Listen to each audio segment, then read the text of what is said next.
मुगलों के सारे कैंप उड़ाए। आबू में रहने वाले देवल प्रतिहार राजपूतों को उन्होंने राणा की उपाधि दी, क्योंकि वो महाराणा प्रताप के सहायक थे तथा मुगलों के खिलाफ लड़ रहे थे। वहां से राणा प्रताप तथा निकाला जाएगा। इतिहास को जिस दिन ढंग से उत्खनित किया जाएगा उस दिन और समझ में आएगा। मैं अभी एक दिन ओहड़ राठौड़ों की ख्यात देख रहा था। ओहड़ राठौड़ों की ख्यात में किस्सा है कि जैसलमेर के रावल हर राज का निधन हुआ है। सुनना मेरी बात को गौर से, कि जैसलमेर के रावल हर राज का निधन हुआ है। राणा प्रताप तथा चंद्रसेन, जो कि उस समय अकबर के खिलाफ लड़ने वाले राजस्थान के दो सबसे बड़े राजा थे, एक साथ इकट्ठे होके रावल हर राज के शोक मनाने के लिए जा रहे हैं। पर पहले वो आबू के पहाड़ों में पहुंचे। यहां पर मुगलों के सारे कैंप उड़ाए। आबू में रहने वाले देवल प्रतिहार राजपूतों को उन्होंने राणा की उपाधि दी, क्योंकि वो महाराणा प्रताप के सहायक थे तथा मुगलों के खिलाफ लड़ रहे थे। वहां से राणा प्रताप तथा चंद्रसेन दोनों नागना पहुंचे तथा राठौड़ों की कुलदेवी नागणची माता की दोग लगाई। यहां से दोनों हर राज के पहुंचे, वहां पर शोक प्रकट किया। उसके बाद चंद्रसेन पुनः मारवाड़ की तरफ आ गए। प्रताप ने सिंध की तरफ आक्रमण किया। वहां मुगलों के जो भी कैंप हुआ करते थे उन मुगलों के कैंप से दंड वसूल किया, वहां से पैसे वसूल किए और उसके बाद पुनः मेवाड़ की तरफ आ गए थे। और यहां कोई इतिहासकार आके कह देता है कि राणा प्रताप अकेले पड़ गए थे।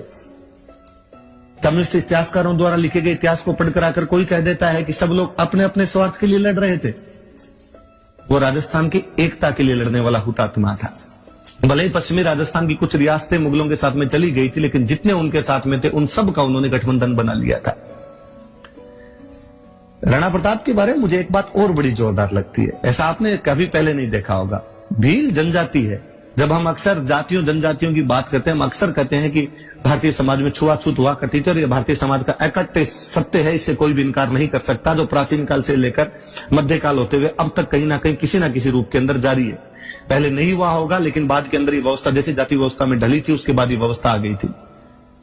उस एक भील जनजाति को जो समाज की मुख्य धारा के अंदर शामिल नहीं थी, उसको मेवाड़ के संघर्ष में शामिल कर देना क्या नहीं बताता कि वह राजा मध्यकाल में कितना बड़ा समाज सुधारक था।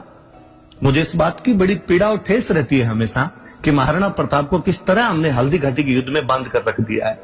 हमें तीसरी क्लास से एक ही बात पढ़ाई गई कि महाराणा प्रताप एक बहुत बड़े योद्धा थे और उन्होंने हल्दी घाटी का युद्ध लड़ा था। कम्युनिस्ट इतिहासकार तो फिर यहां तक कहेंगे कि हल्दी घाटी युद्ध में प्रताप हार भी गए थे, पर चूंकि उन्होंने संघर्ष किया था इसलिए तुम उनको पढ़ लो।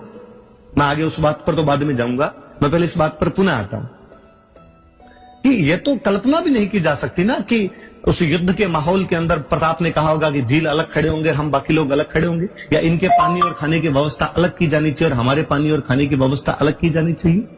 यकीनन भीलों के साथ कंधे से कंधा मिलाकर लड़े होंगे। एक समाज की मुख्य धारा से कटी हुई एक जाति को यदि समाज के साथ जोड़ रहा था, यकीन वो सर्वोदय के सिद्धांत को लागू कर रहे थे कि सबका साथ सबका विकास आवश्यक है। एक जनजाति लुहार जो लोहे के हथियार बनाया करती थी, राणा प्रताप के साथ में क्या कसम खाती है कि जब तक प्रताप ने कहा कि जब तक हम मेवाड़ को आजाद नहीं करवा लेंगे, एक जगह टिक कर नहीं बैठेंगे, अच्छा खाना नहीं खाएंगे, अच्छी जगह सोएंगे नहीं, हम हमेशा संघर्ष करते रहेंगे। और वो लोहार प्रताप के साथ में वो सेम कस्में खाते हैं। आज दिन तक वो जनजाति गाड़िया लोहारों के रूप में जानी जाती है। 47 में आजादी के बाद जवाहरलाल नेहरू प्रधानमंत्री चित्तौड़ के अंदर सम्मेलन करते हैं, लोहारों को बुलाते और उन्हें कहते हैं कि अब हम आजाद हो चुके हैं, राणा प्रताप का सपना साकार हो चुका है, अब तो प्लीज घर बनाकर रहिए। लोहार आज भी कहीं ना कहीं घूम रहे हैं राणा प्रताप की उस प्रतिज्ञाओं को, उन शपथ को लिए हुए।